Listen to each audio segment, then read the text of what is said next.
ตอนนี้เราก็มาถึงช่วงสุดท้ายของรายการแล้วนะครับกับเนื้อหาสาระของเรานะครับก็คือการแยกนะครับการทิ้งขยะนะครับแต่ละประเภทนะครับวันนี้ก็ได้อธิบายถึงขยะแต่ละประเภทนะครับว่าส่วนไหนที่เรานำมารีไซเคิลได้ให้ก่อเกิดประโยชน์ก่อเกิดรายได้นะครับแล้วก็ขยะประเภทไหนนะครับที่มีอันตรายต่อสุขภาพนะครับก็ควรจะแยกสารทิ้งไปนะครับครับทั้งหมดนี้ก็เป็นส่วนหนึ่งนะครับที่จะช่วยให้สังคมเรานะครับมีคุณภาพชีวิตที่ดีขึ้นนะครับจริงในตอนนี้นะครับในส่วนเชียงใหม่ของเรานะครับก็มีหมอกควันนะครับซึ่งเป็นมลพิษนะครับเรื่องแต่ตัวนี้นะครับก็เป็นส่วนหนึ่งที่จะช่วยให้เราช่วยให้สังคมเรานะครับก่อเกิดส่วนหนึ่งนะครับลดนะครับมลพิษตรงนี้ได้ก่อเกิดคุณภาพชีวิตที่ดีต่อสังคมนะครับครับตอนนี้ทางรายการวิทยุเพื่อประชาชนชมรมรักและขับเคลื่อนนะครับก็หวังว่าขอบคุณทุกท่านนะครับที่รับฟังเนื้อหาสาระของทางรายการนะครับแล้วอาทิตย์หน้านะครับเวลาบ่ายโมงวันศุกร์นะครับเราก็จะกลับมาพบกันอีกเช่นเคยนะครับกับสาระดีๆวันนี้นะครับครับวันนี้ต้องกล่าวคำว่าขอบคุณนะครับ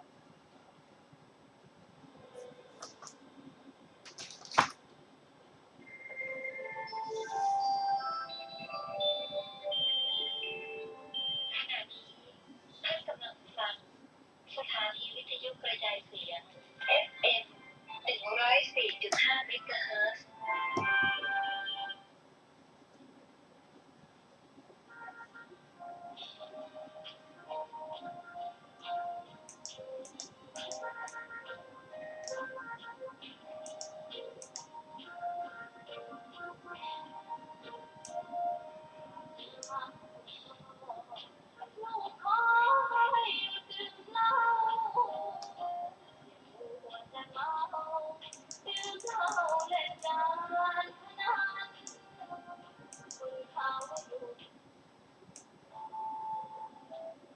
ท่านกำลังติดตามรับฟังสถานีวิทยุกระจายเสียงพระพุทธศาสนาแห่งชาติและสังคมคือเพื่อการศึกษาพระพุทธศาสนาและวัฒนธรรมระบบ FM 104.5 เมกะเฮิรตซ์รายการต่อไปเป็นรายการศึกษาธรรมนำสุขดำเนินรายการโดยอาเอกตนะเดชะ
นาฬิกา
ข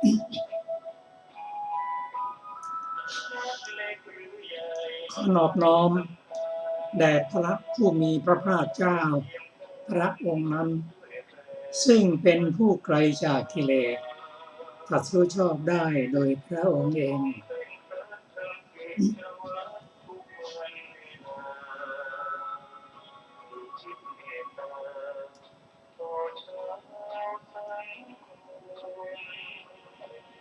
สวัสดีครับท่านผู้ฟังที่เคารพครับท่านผู้ฟังกำลังรับฟังรายการศึกษาธรรมนำสุข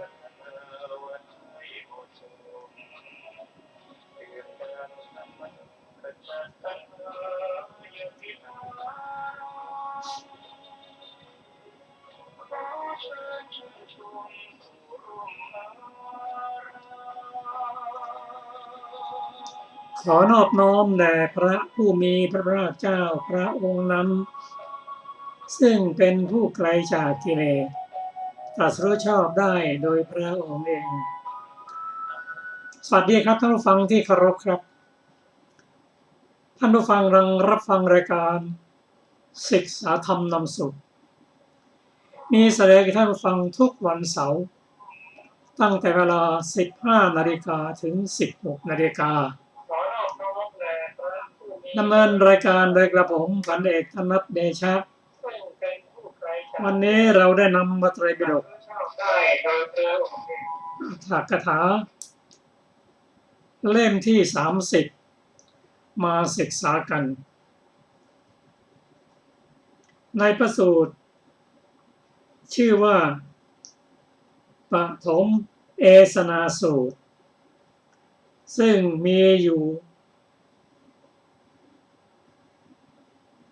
ในพระไตรปิฎกฉบับมรเล่มที่ 30 หน้า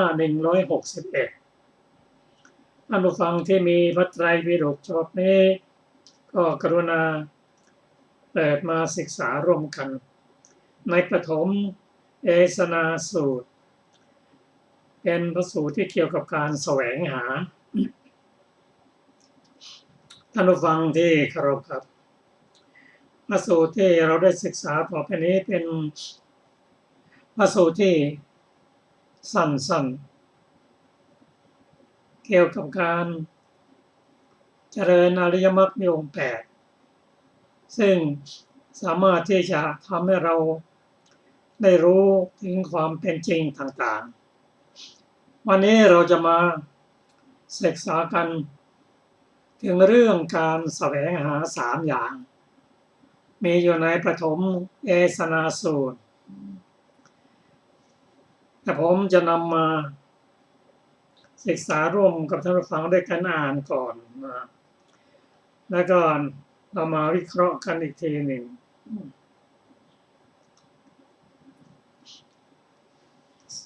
สาวัตถีนิทานพระองค์ตรัสว่าดูก่อนภิกษุทั้งหลายการแสวงหา3อย่างนี้3อย่างเป็นไฉนคือการแสวงหากาม1การแสวงหาภพ1การแสวงหาพรหมจรรย์1ดูก่อนภิกษุทั้งหลายการแสวงหา3อย่างนี้แลดูก่อนภิกษุทั้งหลายภิกษุควรเจริญอริยมรรคอันประกอบด้วยองค์ 8เพื่อความรู้ยิ่งซึ่งการแสวงหา3อย่างนี้อริยมรรคอันประกอบด้วยองค์ 8เป็นไฉนดูก่อนภิกษุทั้งหลายภิกษุได้ทำวินัยนี้ย่อมเจริญสัมมาทิฏฐิอาศัยวิเวกอาศัยวิราคะอาศัยนิโรธน้อมไปในการสละคืนย่อมอาศัยสัมมาสังกัปปะสัมมาวาจาสัมมากัมมันตะสัมมาอาชีวะสัมมาวายามะสัมมาสติสัมมาสมาธิอาศัยวิเวกอาศัยวิราคะอาศัยนิโรธน้อมไปในการสละคืน ดูก่อนภิกษุทั้งหลายภิกษุควรเจริญอริยมรรคอันประกอบด้วยองค์8นี้เพื่อความรู้ยิ่งซึ่งการแสวงหา3อย่างนี่แหละก็จบปฐมเอสนาสูตรเราจะเข้าใจยิ่งขึ้นเพื่อมาศึกษาเองอัตถกถาของพระสูตรสิทธินี้ซึ่งเริ่มต้นได้ว่ากาเมสนาได้แก่การแสวงหาค้นหาเที่ยวหาปรารถนากามทั้งหลายบทว่าอเวสนาได้แก่การแสวงหาภพทั้งหลายบทว่าพรหมจริยาเยสนาพรหมจริเยสนาได้แก่การแสวงพรหมจรรย์กล่าวคือมิจฉาทิฏฐิ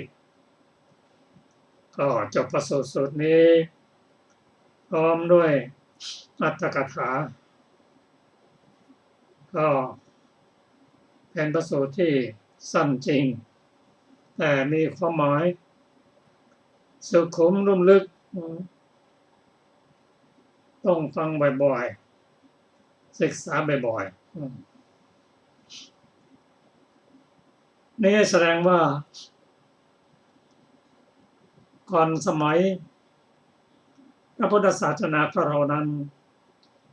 การแสวงหามีอยู่แล้วทั้ง3อย่างแสวงหากามแสวงหาภพแสวงหาพรหมจรรย์ซึ่งการแสวงหาพรหมจรรย์นั้นพระองค์ตรัสว่าเป็นมิจฉาทิฏฐิ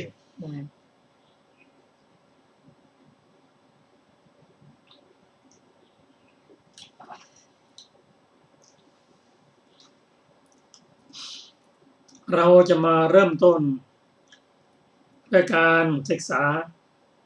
เกี่ยวกับการแสวงหาทั้ง3อย่างนั้นก็อย่างไรก็ดีพระพุทธเจ้าตรัสว่าถ้าอริยสาวกเจริญอริยมรรคองค์8เรียบร้อยแล้วย่อมรู้ยิ่งซึ่งการแสวงหาทั้ง3อย่างนี้ก็ถ้ายังไม่รู้ยังไม่ได้ตรัสรู้ก็ไม่รู้ยิ่งเมื่อไม่รู้ยิ่งก็ยังละไม่ได้แสวงหากามนั้นได้แก่กามคุณ5ได้แก่รูปเสียงกลิ่นรสโผฏฐัพพะเป็นกามคุณ5เพราะอะไรต้องแสวงหาเพราะว่ารูปที่เพียงรู้แจ้งด้วยจักษุนั้นเป็นรูปที่น่าปรารถนาน่ายินดีน่าพอใจน่าใคร่น่ารักประกอบด้วยกามเป็นที่ตั้งแห่งความกำหนัดเสียงที่ได้ยินด้วยหูหรือได้ยินด้วยโสตนั้นไพเราะน่าปรารถนาน่าใคร่น่าพอใจน่ารักเป็นที่ตั้งแห่งการประกอบด้วยความกำหนัดในทำนองเดียวกันเสียงกลิ่นก็เหมือนกันถ้าเป็นกลิ่นที่น่ารักเป็นกลิ่นที่น่าพอใจน่าปรารถนาน่ายินดีน่าใคร่น่ารักประกอบด้วยการเป็นที่ตั้งแห่งความกำหนัดกลิ่นรสโผฏฐัพพะคือการถูกต้องสัมผัสแล้วน่าปรารถนาน่าใคร่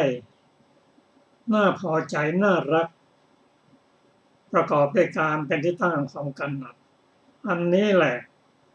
เป็นที่การแสวงหาตั้งแต่สมัยก่อนพุทธกาลมาถึงบัดนี้ เราจะเห็นว่าการแสวงหากามคือกามคุณห้านี้ยังมีอยู่การแสวงหาภพนี่มีอะไรบ้างก็กามมาภพรูปภพอรูปภพแสวงหาแม้แต่กามมาภพอันประกอบด้วย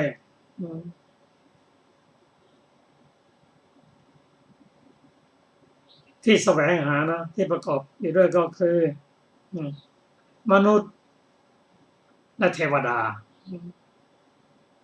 ส่วนอบายภูมินั้นไม่มีใครแสวงหาหรอกก็แสวงหาความเป็นมนุษย์ที่ดีที่น่าพอใจแสวงหาพบได้แก่เทวดาทั้ง6อันได้แก่ชั้นจาตุมมหาราชิกาชาวดาวดึงส์ชั้นดามาชั้นดุสิตนิมานรดีและปารณิมมิสวะตวตาภูมิเป็นความสุขยิ่งขึ้นไปก็แสวงหาความสุขนั่นแหละคนเรา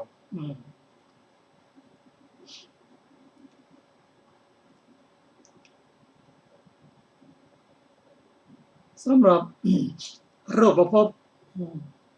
ก็ได้แก่รูปประพรหมมีอยู่11นั่นแก่ปริตาสุภาพรหมปริหิตาพรหมมหาพรหมปริตาพรหม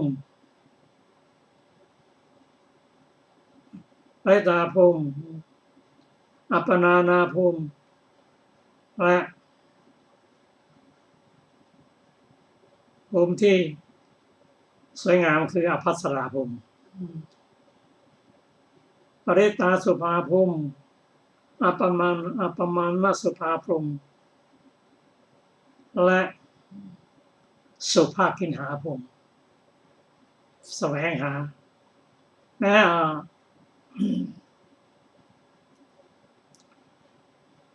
พรหมที่สูงขึ้นไป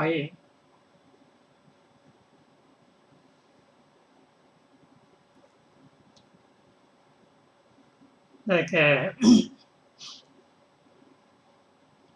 พรหมที่เรียกว่า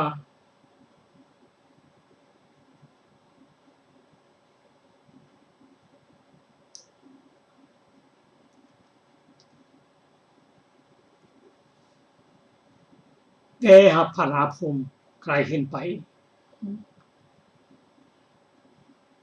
ได้ผมจะเรียกว่าพรหมลูกฝักอันนี้เป็น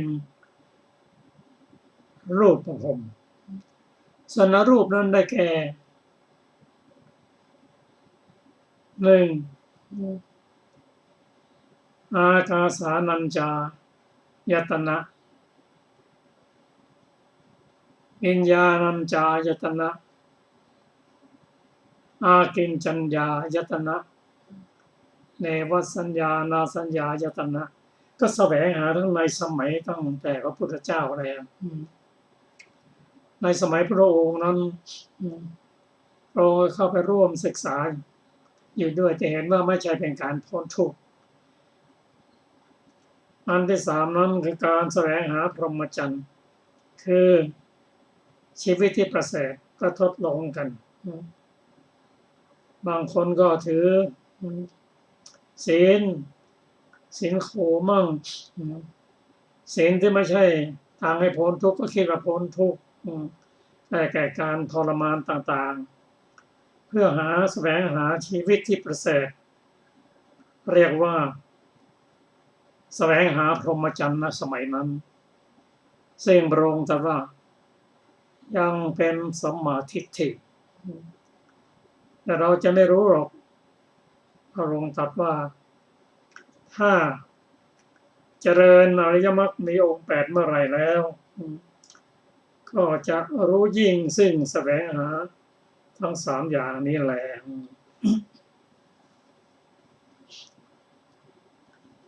อันนี้ก็เป็นเรื่องที่ของการแสวงหา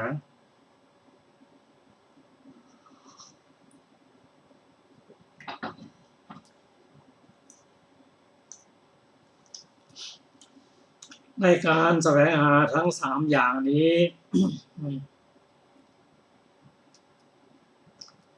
ถึงแม้ว่าจะเป็นการแสวงหา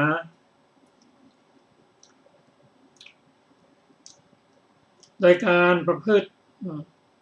การออกจากกามบ้างการทำบุญบังกุศลบ้างแต่เป็นการแสวงหาที่วนเวียนอยู่ในวัฏฏะนั่นเองไม่ใช่เป็นการแสวงหาออกจากภพไม่ใช่เป็นการแสวงหาพรหมจรรย์ที่ถูกต้องอริยมรรคมีองค์8นี้ก็เป็นพรหมจรรย์แต่เป็นพรหมจรรย์ที่เป็นสัมมาทิฏฐิมาท่านผู้ฟังเราจะลองมาศึกษาถึงพระสูตรต่อไปแต่ข้อ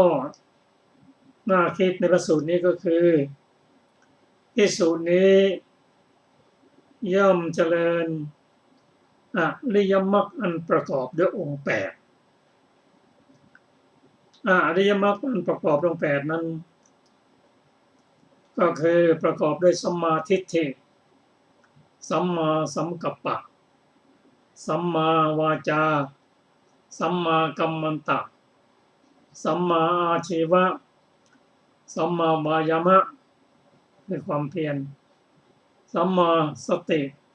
และสัมมาสมาธิซึ่งทั้ง3อย่างนี้ก็ย่อลงด้วยศีลสมาธิและปัญญาปัญญานั้นได้แก่สัมมาทิฏฐิสัมมากัมมันตะนี่เป็นปัญญาส่วนเป็นศีลนั้นก็ได้แก่สัมมาวาจาสัมมากัมมันตะสัมมาอาชีวะส่วนสงเคราะห์ลงใน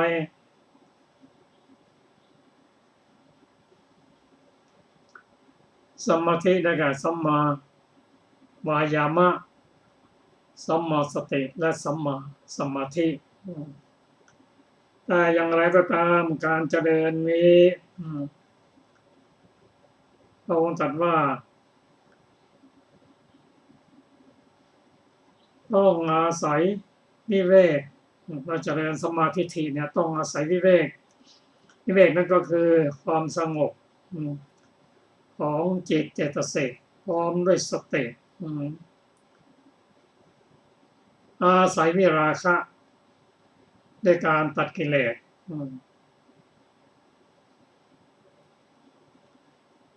ทั้งหลายนั้นด้วยปัญญาอาศัยนิโรธนั้นก็มาถึงอาศัยการดับให้แก่พระนิพพานน้อมไปในทางสละคือนิสรณะสละคืนทั้งหมดถ้าเจริญอย่างนี้แล้วรู้ยิ่งซึ่งการแสวงหาทั้ง3นี้นั่นก็คือถ้าเจริญมรรคมีองค์8แล้วจนสำเร็จเป็นพระอรหันต์บุคคลตัดกิเลสหรือโลภะโทสะโมหะได้หมดแล้วแต่อย่างไรก็ตามการศึกษาธรรมนั้นการปฏิบัติธรรมนั้นการรู้ธรรมนั้นเป็นไปตามลำดับไม่มีการข้ามขั้นเริ่มตั้งแต่การแสดงการเจริญอริยมรรคมีองค์8สามารถที่จะ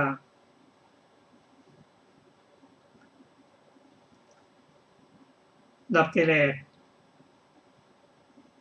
ทั้งสามเรียกว่า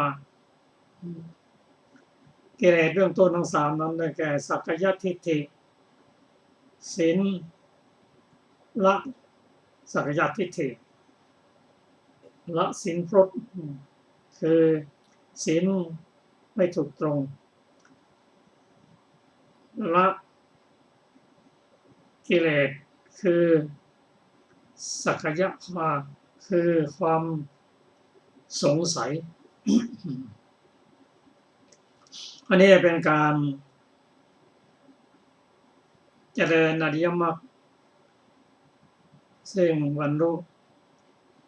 กิเลสเบื้องต่ำสามก็เป็นไปตามลำดับเป็นพระโสดาบันพระโสดาบันนี้ก็ไม่มีความตกต่ำไม่กลับมาลงที่ต่ำไปแล้วเดินหน้าอย่างเดียวอยู่เกิดอีกไม่เกิน7 ชาติก็ได้บรรลุพระอรหันต์เป็นนิพพานไป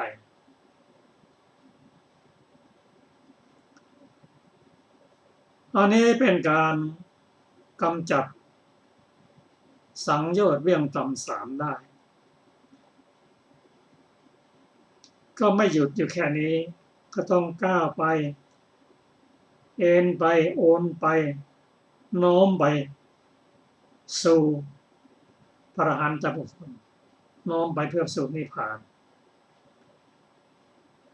ต่อไปก็เมื่อ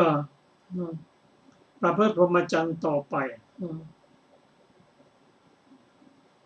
ลดกิเลสได้ตามสมควรแล้วก็เป็นพระสกทาคามีท่านก็จะกลับมาเกิดอีกชาติเดียวเท่านั้นเพราะว่าท่านละสังโยชน์เบื้องต่ำสามแล้วก็ท่านลดกิเลสโลภะโทสะโมหะลงได้ตามสมควรลดลงได้อย่างไรเพราะการระหว่างการเจริญอริยมรรคองค์ 8นั่นน่ะการขัดเกลากิเลสการลดของกิเลสการดับของกิเลสก็จะลดลงไป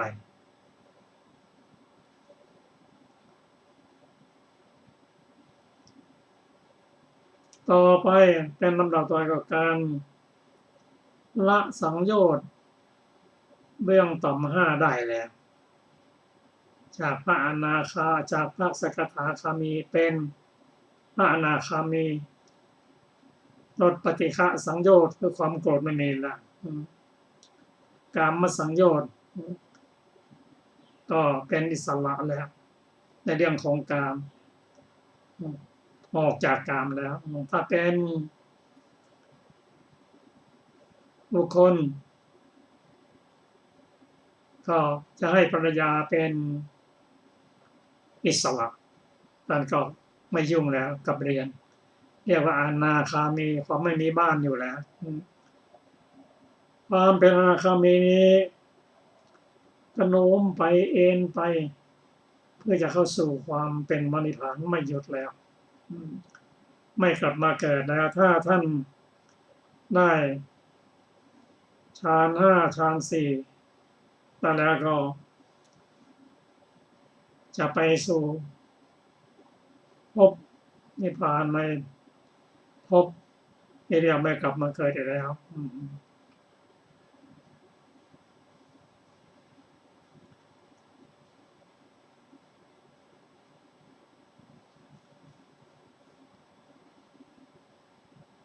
ลำดับต่อไปก็เจริญอริยมรรค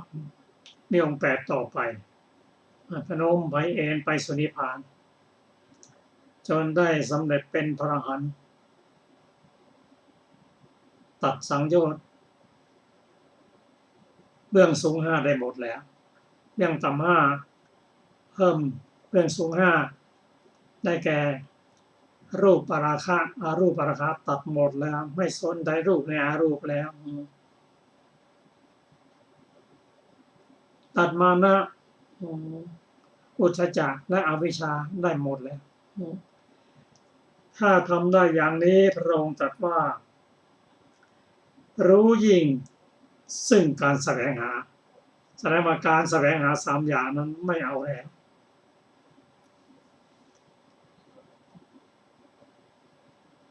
ก็มาฟังพระสูตรต่อไปเป็นทุติยเอสนาสูตรก็เกี่ยวกับการแสวงหานั่นแหละพระองค์ตรัสว่าดูก่อนภิกษุทั้งหลายการแสวงหาสามอย่างเป็นไฉนคือแสวงหากามแสวงหาภพการแสวงหาพรหมจรรย์ดูก่อนภิกษุทั้งหลายการแสวงหาสามอย่างนี่แหละยังไม่ได้บรรลุเป็นพระอรหันต์การแสวงหาสามอย่างนี้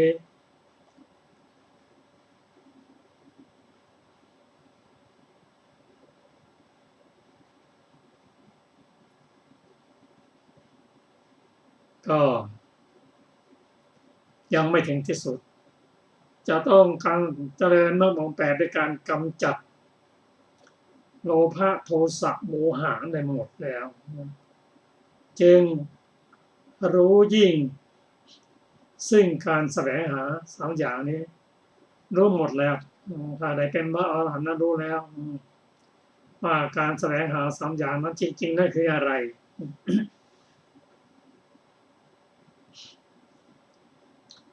มาถึงตักติยะเอสนาสูตรก็ว่าด้วยการแสวงหาสามอย่างนั่นแหละซึ่งพระองค์ตรัสว่าดูก่อนภิกษุทั้งหลายการแสวงหาสามอย่างนี้เป็นอย่างไรเป็นไฉนในการแสวงหากามหนึ่งแสวงหาภพหนึ่งแสวงหาพรหมจรรย์หนึ่งดูก่อนภิกษุทั้งหลายการแสวงหาสามอย่างนี้แล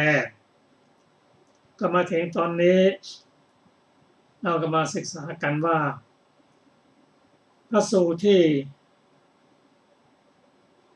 เราได้ศึกษาร่วมกันนี้เนื้อความเป็นอันหนึ่งอันเดียวกันโดยเฉพาะการเจริญมรรคองค์ 8นั้นก็ถามว่าทำไมจะต้องศึกษาบ่อยๆอย่างนี้ก็ขอเรียนว่าพระสูตรนี้เป็นการรวมพระสูตรที่พระองค์แสดงธรรมในสถานที่ต่างๆให้แก่ภิกษุแตกต่างกันไปเวลาแตกต่างกันไปก็มารวมอยู่ที่นี่จะว่าแล้วก็เป็นสิ่งที่ดีที่ทำให้เราได้ศึกษาบ่อยๆซ้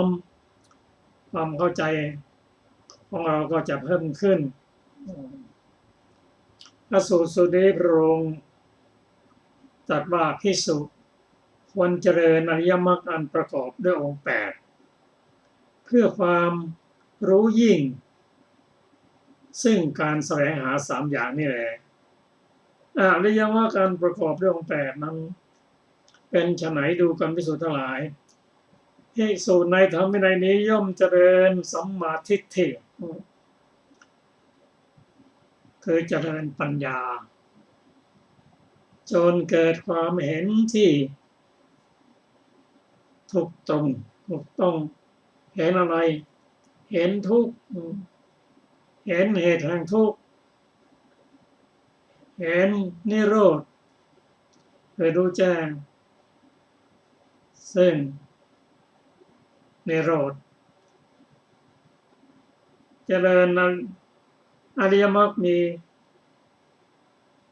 องค์ 8ท่านสุดท้ายก็เจริญสัมมาสมาธิอันยังลงสู่อมตะคำว่าอมตะนี่คือไม่ตายก็นิพพานนั่นเองมีอมตะเป็นเบื้องหน้านิพพานเบื้องหน้ามีอมตะเป็นที่สุดดูกันสุดทั้งหลายที่สุดเจริญอริยมรรคอันประกอบองค์ 8นี่แหละเพื่อรู้ยิ่งซึ่งการแสวงหาสามอย่างนี่แหละ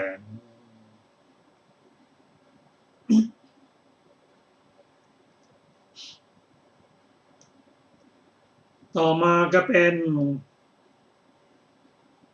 จะตุ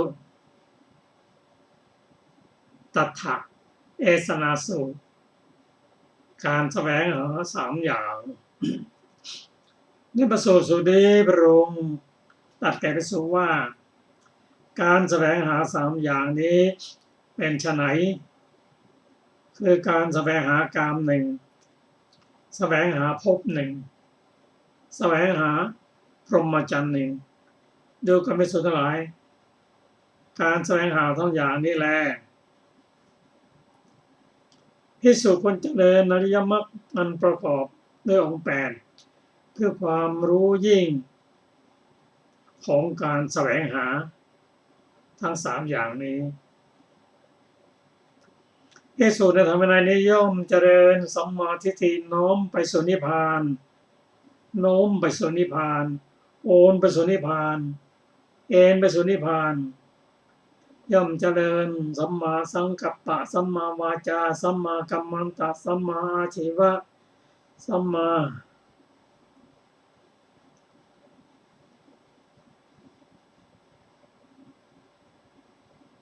เจริญซึ่งความเพียรสัมมาสติสัมมาสมาธิเพื่อความรู้ยิ่งซึ่งความแสวงหาทั้งสามนี่แหละ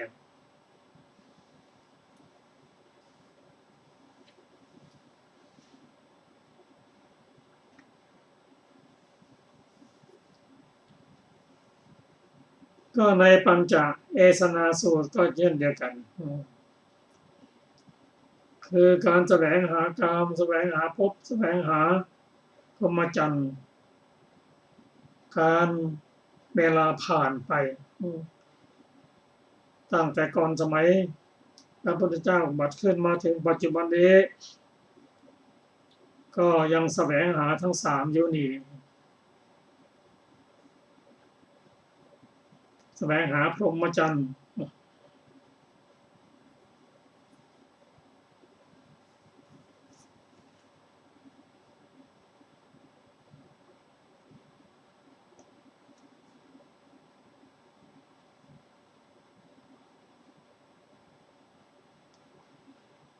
มาถึงการแสวงหาของพระสูตรสุดท้ายนั้นสาวัตถีนิทานพระองค์ตรัสว่าดูก่อนภิกษุทั้งหลาย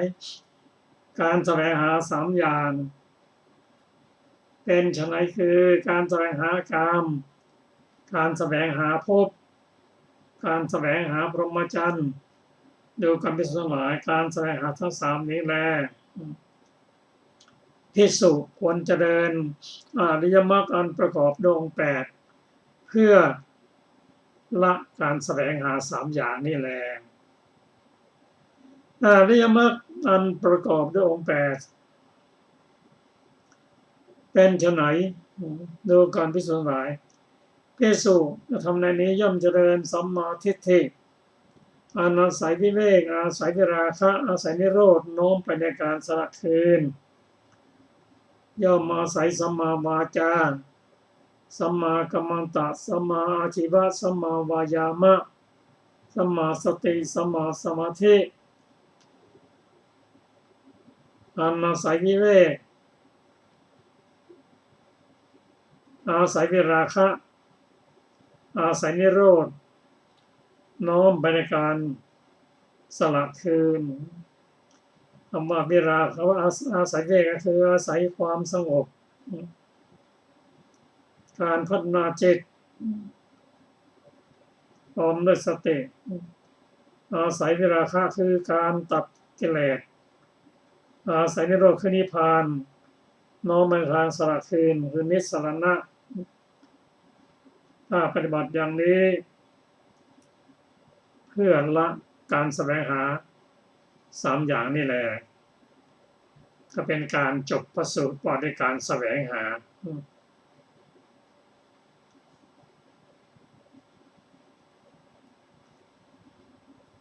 ปัจจุบันนี้การแสวงหาก็ยังมีอยู่ทั้งสามนี้เป็นการแสวงหาที่วนเวียนอยู่ในโลกในวัฏฏะตราบใดที่ยังไม่ได้เจริญในอริยมรรคแปดนั้น สิ่งพระสูตรที่เราศึกษามาเพราะพุทธซึ่งพระองค์ตรัสว่าบุคคลที่ไม่ได้ศึกษาไม่ได้ปฏิบัติมรรคแปดนั้นเป็นคนที่พลาดจากการกระทำให้เกิดพ้นทุกข์พลาดจากวิวัตตะ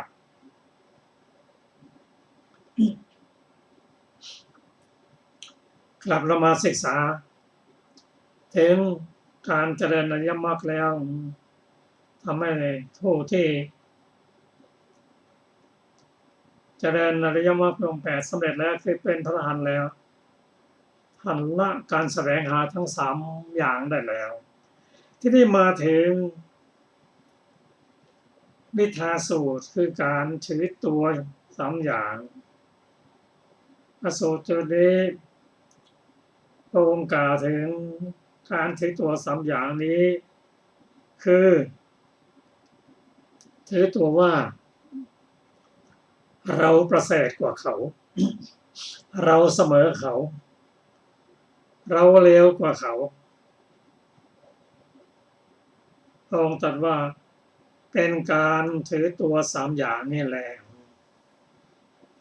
เพราะการถือตัวนี้คือมานะนั่นเองมาอยู่ในกลุ่มของโลกิตะคือโลภะทิฏฐิและมานะการถือตัวจะละได้ก็ด้วยอรหัตตมรรคนั่นเองถึงจะละได้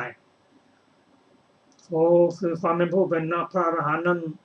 ท่านละรูปราคะอรูปราคะมานะได้แล้วอุทธัจจะและอวิชชาพระอรหันต์นั้นท่านละได้ก็ด้วยการเจริญมรรคองค์แปดนั่นแหละ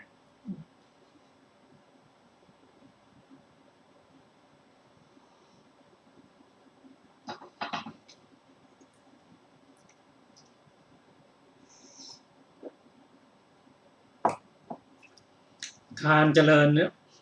อริยมรรคองค์แปดนั้นละสังโยชน์10ได้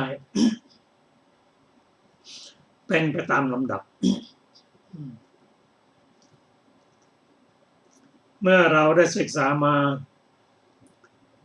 เกี่ยวกับอริยมรรคองค์แปดนั้นเข้าใจว่าอริยมรรคองค์แปดนั้นเป็นไปเพื่อความรู้ยิ่งทั้งนั้น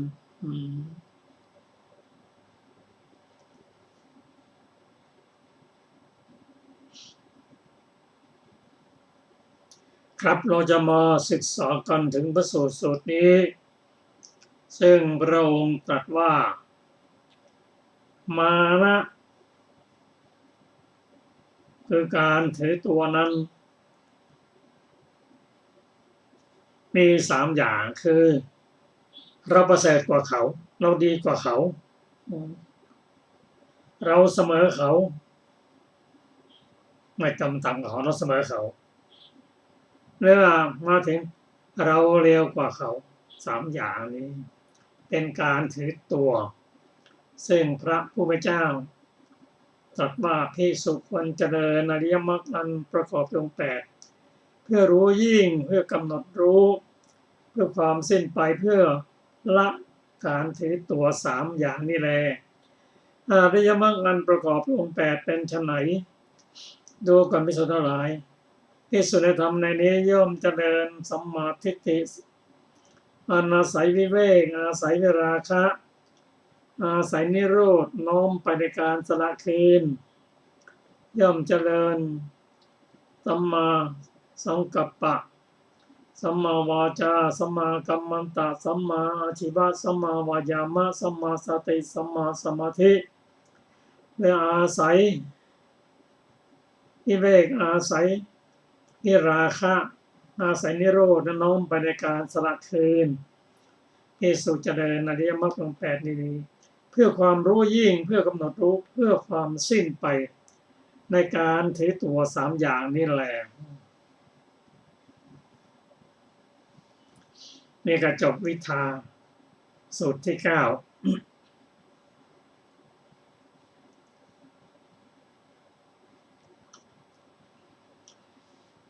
ก็มาฟังมายากกันเดียวนะครับ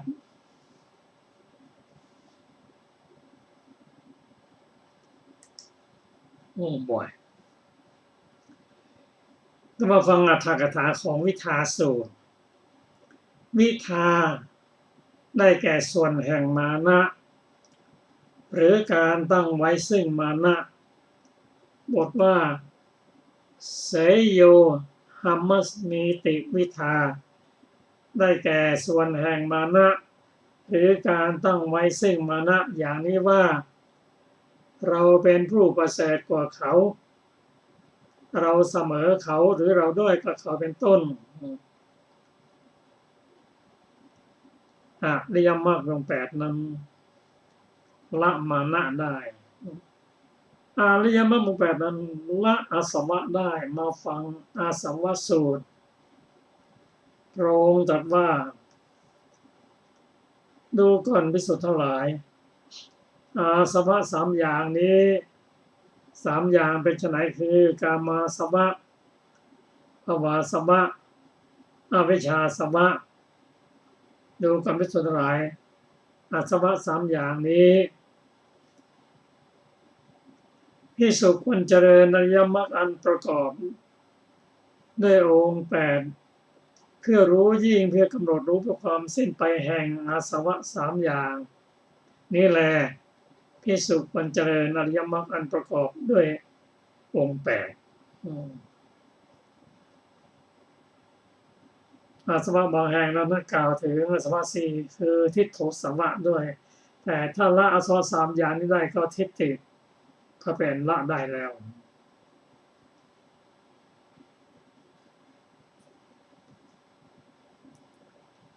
ก็มาศึกษาถึงอสูตรอีกส่วนหนึ่งที่ว่าภพสูตร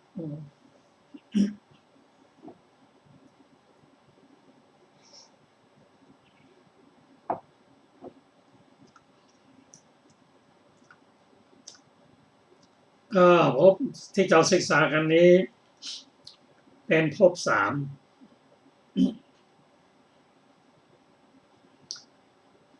สาวัตถินิทานดูก่อนภิกษุทั้งหลาย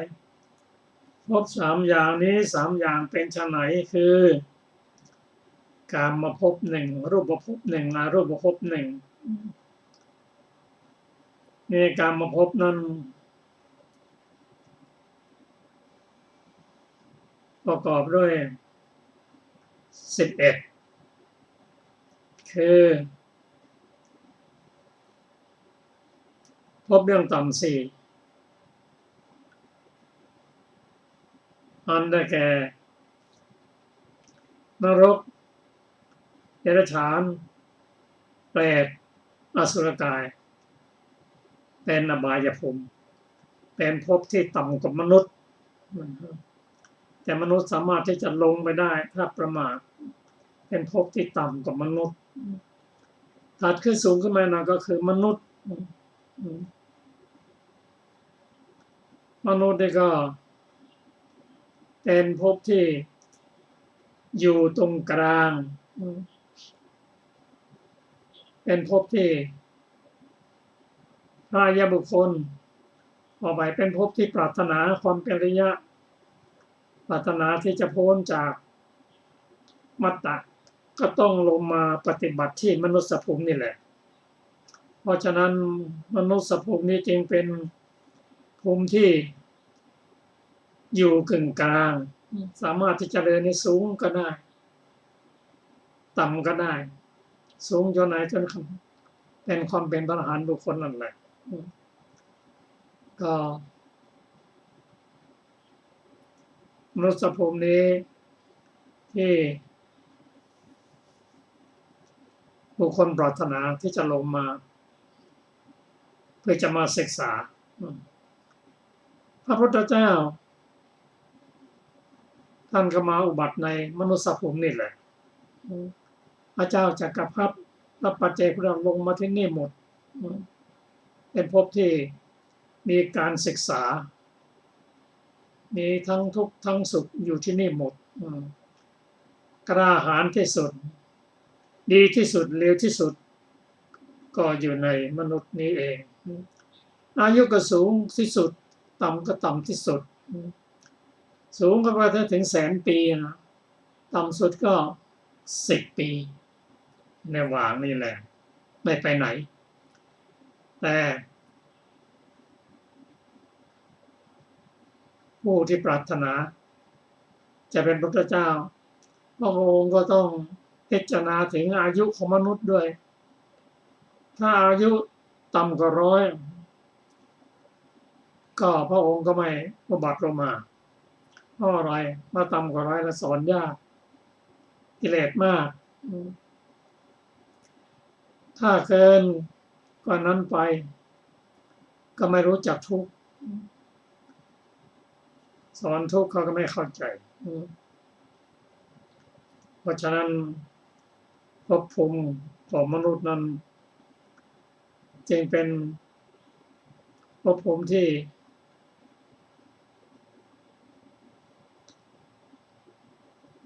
เป็นที่ปรารถนาสูงขึ้นไปจากมนุษย์ก็เป็นเทวภูมิได้แก่ชั้นจตุมมหาราชิกาชั้นดาวดึงส์ชั้นดามารดุสิตนิมานนรดีปรริมมิตรสติภูมิคือเป็นภพที่เสวยวิบากนะเป็นความสุขยิ่งขึ้นไปแต่ก็ตกลงมาได้มีสิ้นอายุแล้วก็ตายได้แม้พระอินทร์อยู่ในสวรรค์ชั้นดาวดึงส์ปกครองชั้นจตุมมหาราชิกาด้วยท่านก็ยังกลัวตายแต่ถ้าเป็นอริยบุคคลแล้วก็ท่านก็จะเดินขึ้นไปความกลัวตายก็จะลดลงไป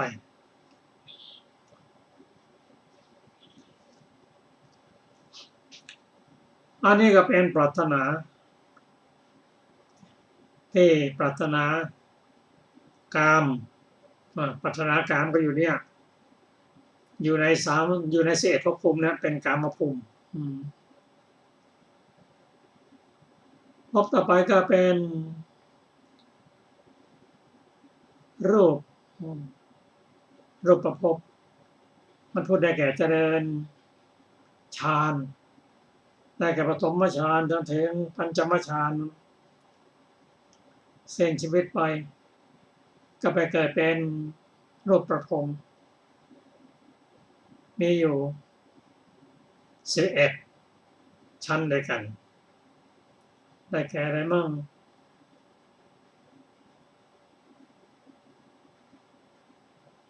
ได้แก่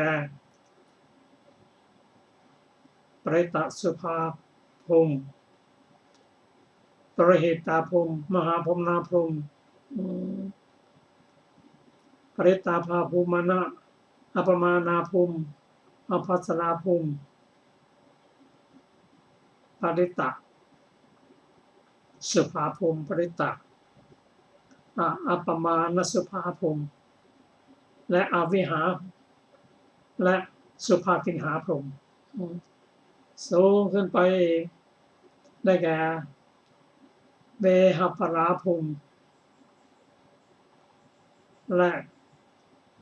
พรหมลูกฟักมีอยู่11เป็นรูปประพรหมรูปก็รูป4ได้แก่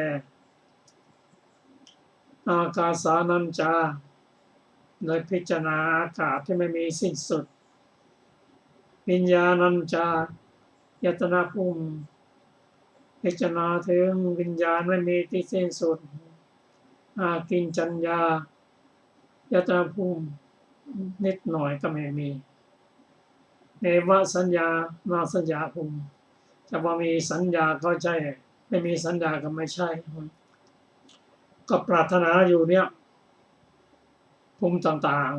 ๆ สามภพนี่แหละได้แก่การมาพบรูปภพและอรูปภพวนอย่างเนี้ยแสวงหาอย่างเนี้ยเป็นการแสวงหาที่วนไปวนมาไม่รู้จักจบการแสวงหาพรหมจรรย์ข้อปฏิบัติ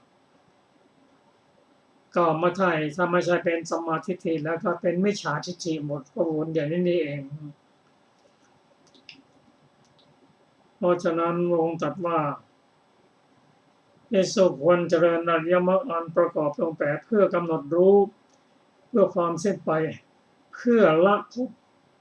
ภพทั้ง3นี้อย่างนี้แหละศึกษาปฏิบัติไปก็สามารถที่จะ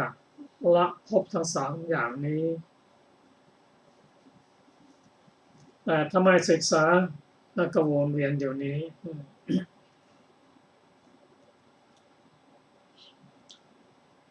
มาถึงพระสูตรสุดท้ายที่เราจะศึกษากันในวันนี้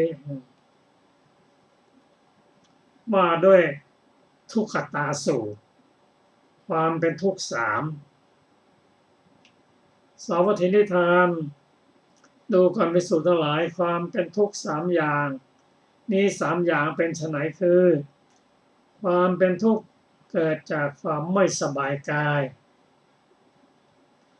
ความเป็นทุกข์อันเกิดจากสังขารความเป็นทุกข์เกิดจากความแปรปรวนดูก่อนภิกษุทั้งหลายความเป็นทุกข์3อย่างนี่แลดูก่อนภิกษุทั้งหลายภิกษุควรเจริญอริยมรรคอันประกอบด้วยองค์8เพื่อรู้ยิ่งเพื่อกำหนดรู้เพื่อความสิ้นไปเพื่อละความเป็นทุกข์3อย่างนี่แลภิกษุควรเจริญอริยมรรคอันประกอบด้วยองค์8นี่แลพระสูตรนี้ไม่มีอรรถกถาแต่อย่างไรก็ตามเราจะมาศึกษากันต่อในวันพรุ่งนี้สำหรับวันนี้รายการศึกษาธรรมนำสุขก็จบลงในเวลาก็ขอบพระคุณท่านผู้ฟังทุกท่านที่ได้มาศึกษาพระไตรปิฎกร่วมกันพระสูตรสั้นๆที่เราศึกษากันมานี้เป็นพระสูตรที่พระองค์ทรงแสดงแก่ภิกษุผู้ออกบวชด้วยศรัทธาด้วยปัญญาท่านได้ฟังแล้วเกิดความเข้าใจแต่เราก็จะเข้าใจเพิ่มขึ้นเมื่อเราได้ฟังคำสอนของพระองค์เหมือนเราอยู่ใกล้พระองค์ขอให้เราได้นำมาศึกษาร่วมกันครับสำหรับวันนี้สวัสดีครับ